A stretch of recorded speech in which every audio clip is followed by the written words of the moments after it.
Good day. So let's talk about the Bohr's atom. So the Bohr's atom is introduced by Niels Bohr. It is a quantized electron orbits, meaning electrons can only occupy certain fixed energy levels around the nucleus. So why is it revolutionary?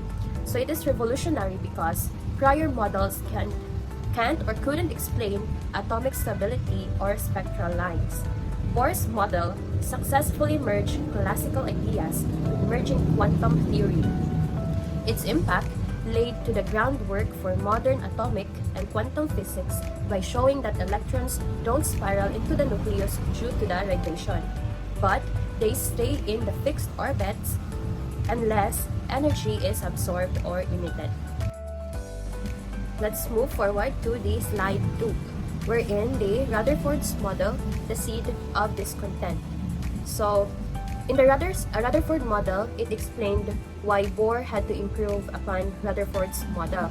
So, in the Rutherford's model, it proposed that the atoms consist of a dense, positively charged nucleus with electrons orbiting randomly.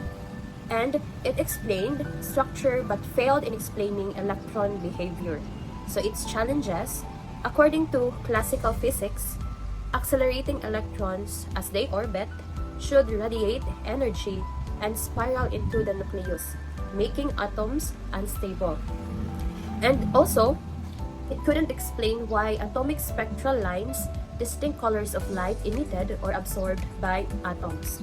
And lastly, it needed a model that ensured electron stability and discrete spectral lines that leads to Bohr model.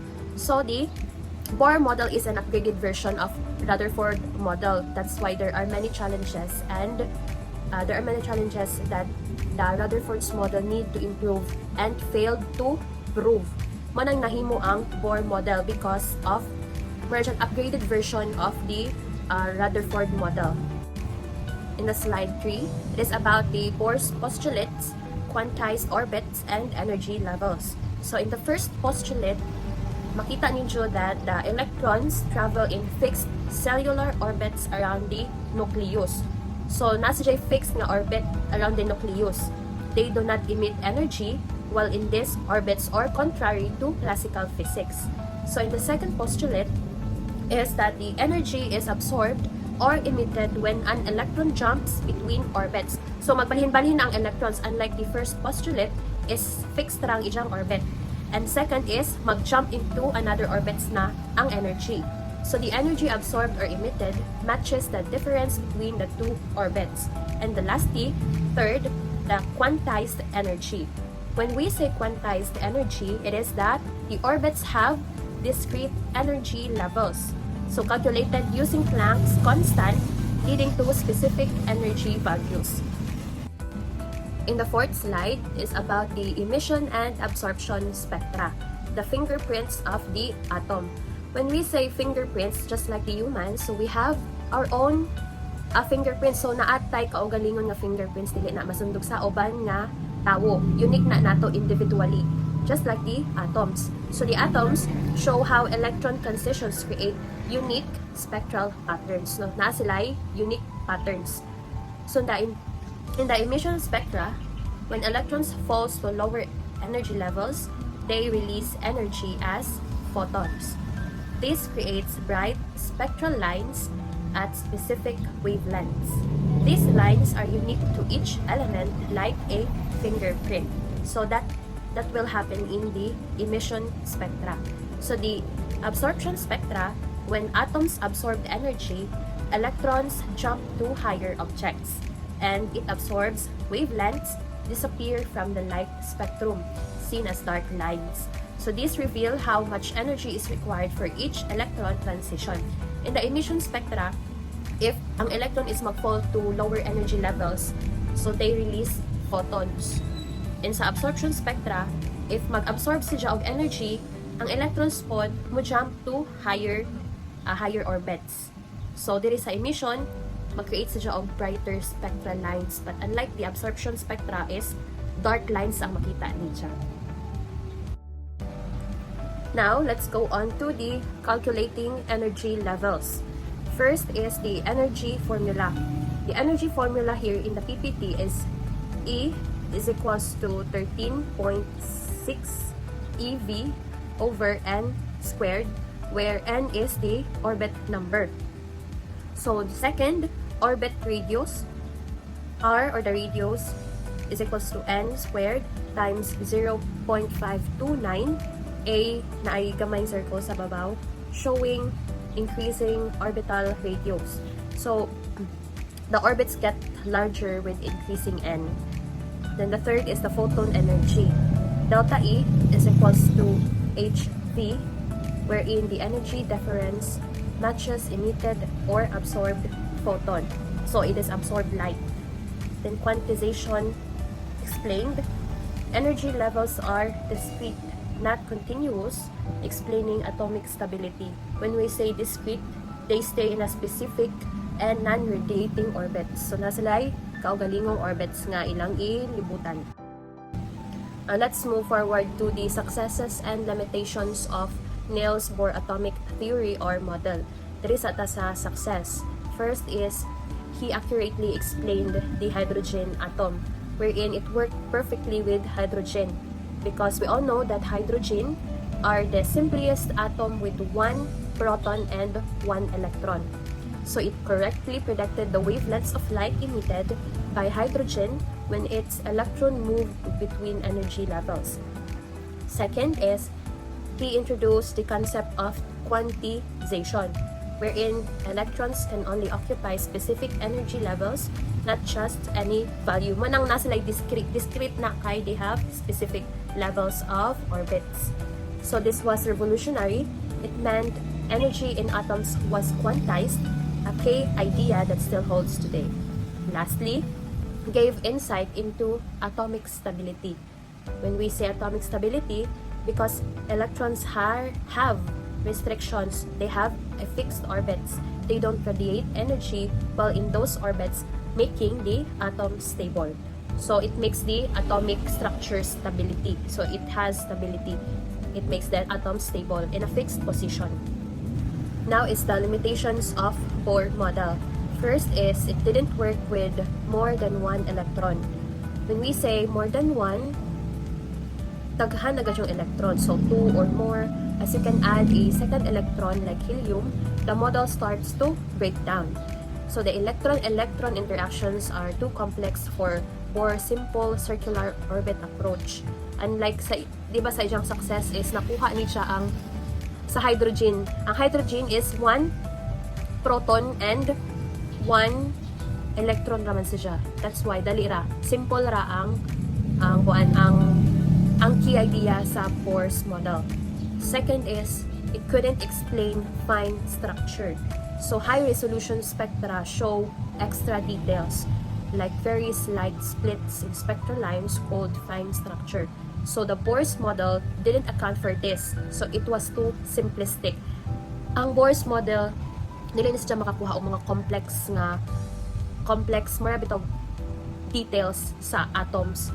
Dili na siya sa simple details nga pwede niya makuha. Kaya ang isa ganing magamit is ang one proton, one atom ra gani na ay one proton and one electron. So if mag-add na og more than atoms, mag-breakdown na siya. So third, ignored wave nature of electrons. So man siya ang kang Louis de Broglie suggested electrons behave like waves. Ang behavior sa electrons. So maglisod na siya explain why those atoms have behaviors. So Bohr's model treated electrons as small particles in orbits, not as waves with distributed energy. Basta ang sa Bohr's model is na-explain niya that atoms have discrete. They have a fixed orbits nga libutan. Dili siya maka-explain of complex details about the atoms because they explain simply, not in complexity. Now, the 7th slide, it is the idea of Bohr. So, naay usa ka theory nga nag-take over sa kanang Bohr's model. Mani ang quantum mechanical model. So, it explains how Bohr's model lead to modern atomic theory, the quantum mechanical model, and why that's more accurate. So, upgraded version of Bohr model. First is wave-particle duality. So, it proposed by de Broglie, later confirmed by experiments, electrons can act like both particles and waves, just like light. This helped explain behaviors that Bohr's model couldn't. Diba, ang limitation sa Bohr's model is it couldn't explain the behavior of the atoms. Second is the Heisenberg uncertainty principle, proposed by Werner Heisenberg, says that you can't know both an electron's position and momentum at the same location is uncertain and described in terms of probability. So third is the electron clouds or the orbitals. Instead of net circular paths, electrons exist in clouds. So the Bohr's model, it explains orbits sila. Orbits that have a circular paths. So kaning sa electron clouds, mo ning gitawag nga clouds na ang gilibutan sa mga atoms. Areas where they are likely to be found. So areas where the atoms are likely to be found. So these are called orbitals and they came in different shapes like the S, P, D, and F. So the Schrödinger equation. So a powerful mathematical model developed by Erwin Schrödinger. It describes the wave behavior of electrons and gives the probability of finding an electron in a particle region. So this equation is foundation of the quantum mechanical model of the atom. So the quantum model replaces the idea of neat orbits with complex probability-based electron behavior, and it works for all atoms, not just the hydrogen.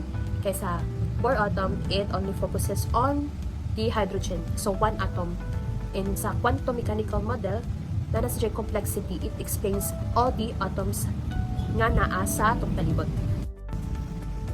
Even though kanang naay mga limitations, failure sa theory ni Neil Bohr nga Bohr's atom or atomic model, nasa siya gihapon mga contributions that still matter nga nagamit gihapon sa mga future mga scientists nga ilang basihan para mo upgrade pa ang mga research about atoms or atomic model or atomic theory.